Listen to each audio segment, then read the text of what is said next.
Aujourd'hui, vidéo sur un architecte est-il artiste ou un businessman? C'est ce qu'on va voir. Allez, c'est parti. On imagine un architecte, on imagine souvent quelqu'un derrière une grande table à dessin, c'est pas mon cas, mais qui fait des croquis toute la journée et du dessin. Ça, c'était mon cas. Et souvent, en tout cas, on réfléchit à des volumes, à la lumière, à des matériaux, les espaces, un programme. Et honnêtement, cette partie existe vraiment. Mais après plus de 15 ans dans le métier, j'ai démarré donc en 2009, ben je me rends compte d'un truc, la réalité du quotidien d'un architecte, qu'il soit indépendant ou en société, est beaucoup plus complexe que juste faire de la créativité et du dessin. Aujourd'hui, je suis probablement autant entrepreneur qu'architecte et parfois je me demande même encore l'équilibre entre les deux parce qu'au début, j'étais principalement dans la conception. Donc, petit retour en arrière, eh bien oui, j'ai travaillé 5 ans dans un bureau et au début, on vous donne les tâches de dessinateur. Puis vous commencez à faire de toute façon de la conception au sein du bureau et puis le suivi de chantier, et donc vous allez prendre de plus en plus effectivement de responsabilités au sein du bureau, quel qu'il soit. Généralement, c'est rare de vous laisser aux mêmes tâches, vous évoluez dans la structure. Et donc, oui, au début, je faisais énormément d'esquisses, des plans, du détail, les réflexions de dessin, faire de la conception. Et le problème, c'est que la conception, ce n'est pas juste dessiner un bâtiment. C'est quelque chose qui prend énormément de charge mentale, et ça, on ne s'en rend pas compte quand forcément on n'est pas dans ces cas de figure.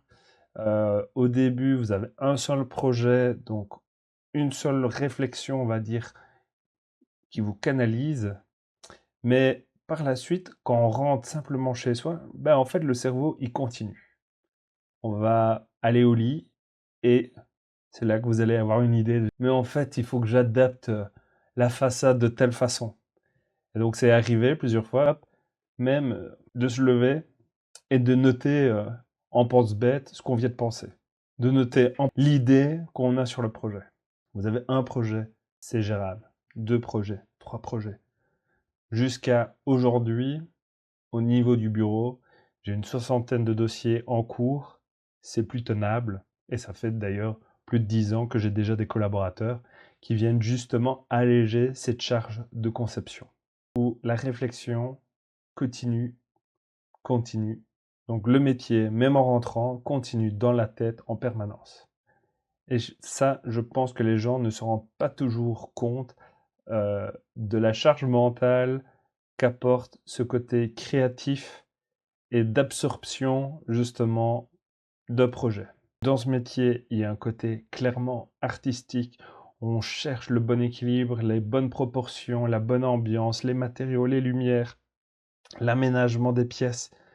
Et donc ça, l'amour du métier, d'avoir ce désir de concevoir, on en devient même perfectionniste parce qu'on recommence, on doute, on améliore, on corrige. Donc des fois, quand on présente quelque chose, et même avec des fois présenter des variantes aux clients, eh bien derrière, en fait, il y a peut-être 4-5 versions qu'on ne va jamais présenter et qui restent en interne.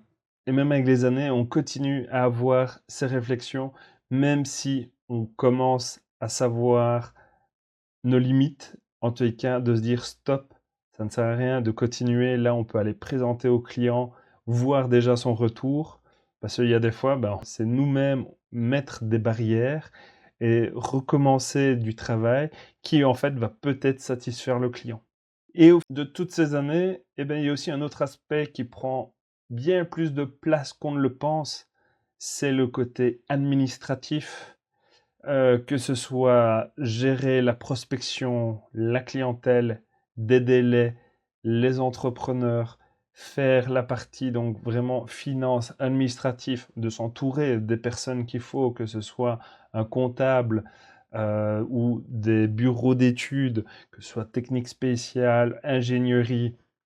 Et donc tout ça demande du temps, les assurances, responsabilités qu'on a et qui découlent de notre profession, et dans des rares cas, dans mon cas, de devoir gérer des conflits. Et le tout, c'est de trouver un équilibre dans tout ça.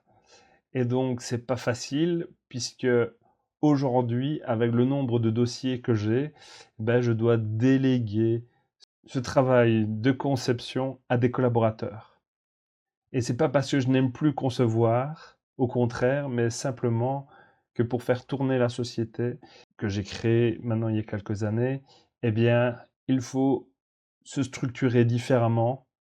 Et c'est là qu'on bascule sur le côté un peu entrepreneur, businessman, et qu'on s'éloigne ben, du côté artiste-artisan, puisque là, il a fallu mettre en place tous des éléments, donc développer sa structure, créer des méthodes de suivi avec ses collaborateurs, place ce que j'appelle le canevas du bureau, s'organiser, répondre toujours, de toute façon, aux demandes, déléguer de façon structurée avec les collaborateurs, créer une identité au sein du bureau, faire évoluer le bureau. Et paradoxalement, eh ben, j'aime ça aussi, qui est très prenant d'avoir déjà une image, créer donc par la suite une société pour des raisons fiscales et de mettre tous ces éléments de manière structurelle, mettre en place les outils. Souvent, les vidéos que je réalise avec Archicad, ce sont des tutos en interne pour les collaborateurs par rapport au logiciel et voilà, des petits trucs et astuces. Et tout ça, c'est un côté très stimulant et qui est très chronophage aussi et qui demande du temps. Faire tout, eh bien effectivement, ben, il y a des limites à ça. Faire voilà, plus de 60 heures semaine devient très compliqué. Et après autant d'années, effectivement, il y a une saturation bah, qui s'installe.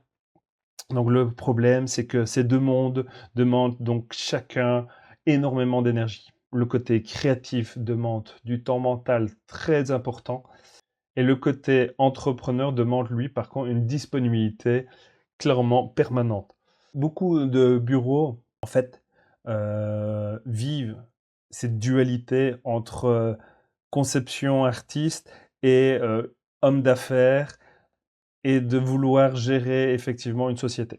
D'ailleurs, je pense que pendant des années, j'ai augmenté ma dose de café par cette charge mentale et ce besoin de travailler plus pour satisfaire effectivement tout le monde.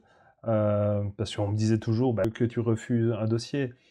Mais on ne sait pas les conséquences que ça peut avoir de refuser quelqu'un, puisque souvent, moi, j'ai eu des effets boule de neige dans le bon sens, d'accepter même un tout petit dossier, et puis de la personne de là m'a renseigné parce qu'il a aimé mon approche, et après a abouti sur des projets plus intéressants, et aujourd'hui des relations professionnelles qui sont très lucratifs. Au café, je suis allé jusqu'à des 2 litres de café par jour. Clairement, je sais bien que c'est pas un rythme normal. Suite après ben, des petits soucis de santé, on a diminué sa dose de café. Je pense que ma rupture du tendon d'Achille, honnêtement, était liée à un épuisement physique aussi et pas uniquement à un accident sportif. Euh, je n'ai pas été jusqu'à un stade de burn-out passé, mais je pense que clairement une fatigue chronique, une surcharge permanente, un rythme devenu assez absurde, travailler plus de 60 heures semaine sur du long terme, c'est pas viable, c'est pas en prenant 2 fois une semaine sur une année en termes de vacances que vous arrivez à vous vider l'esprit. Et donc, voilà, comme beaucoup, on parle de métier passion, et c'est sûr que c'est ça, c'est le côté ambivalent et qui est le titre de la vidéo, entre l'artiste et le côté homme d'affaires. Et ça, c'est quelque chose de très difficile, je trouve, à gérer et vers quoi se tourner pour le futur. Donc, un architecte, clairement, il aime concevoir et c'est très difficile, en tout cas dans mon cas, d'être détaché des projets. Je vis le stress des clients, que ce soit les aspects financiers, le relationnel avec certains entrepreneurs où ça se passe pas bien.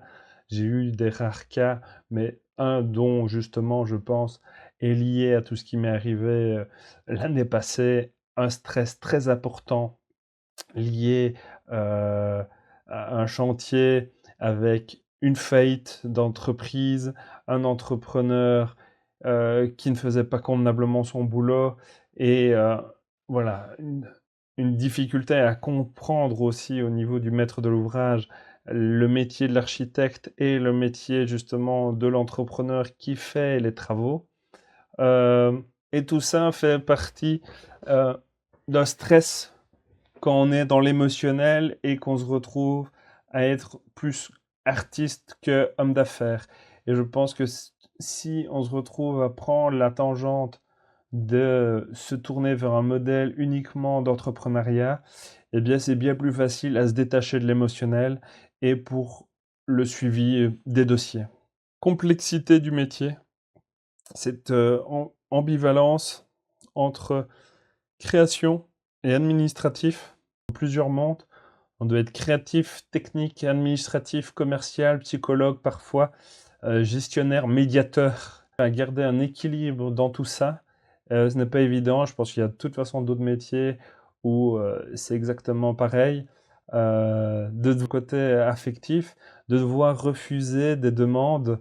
Donc petite anecdote, historiquement, je me suis retrouvé effectivement convié à un baptême à des enfants donc d'un client, de me retrouver même invité à manger raclette chez le client, tellement que le relationnel et une amitié s'est installée pendant le dossier. Malheureusement, on ne peut pas faire ça avec tous les clients.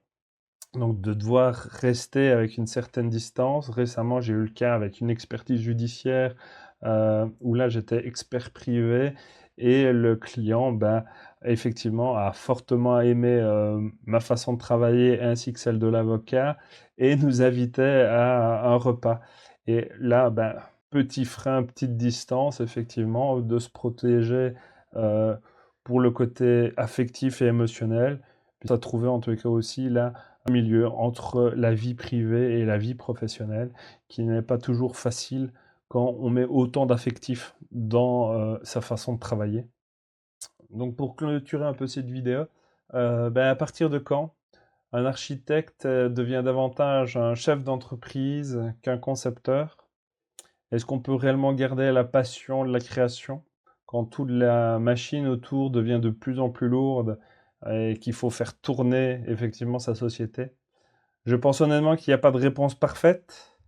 Je pense qu'il y en a qui vont se tourner clairement vers un business model vraiment d'homme d'affaires et plus d'artisan ou d'artiste. Euh, Au final, le plus difficile n'est peut-être pas de devenir architecte. Le plus difficile, c'est peut-être de rester ou de réussir à rester créatif et sans se faire écraser par l'administratif. Et ça, c'est un choix et de voir ben, vers où on veut aller, de garder cette échelle, une échelle humaine et d'être dans du créatif et émotionnel ou de pouvoir se détacher et lancer à plus grande échelle et être une grosse entreprise dans le monde de la construction. Si la vidéo t'a plu, n'hésite pas à lâcher un petit pouce bleu, à t'abonner à la chaîne si ce n'est pas encore fait. N'hésite pas également à mettre un commentaire. Moi, je vous dis à bientôt pour d'autres vidéos. Et ciao!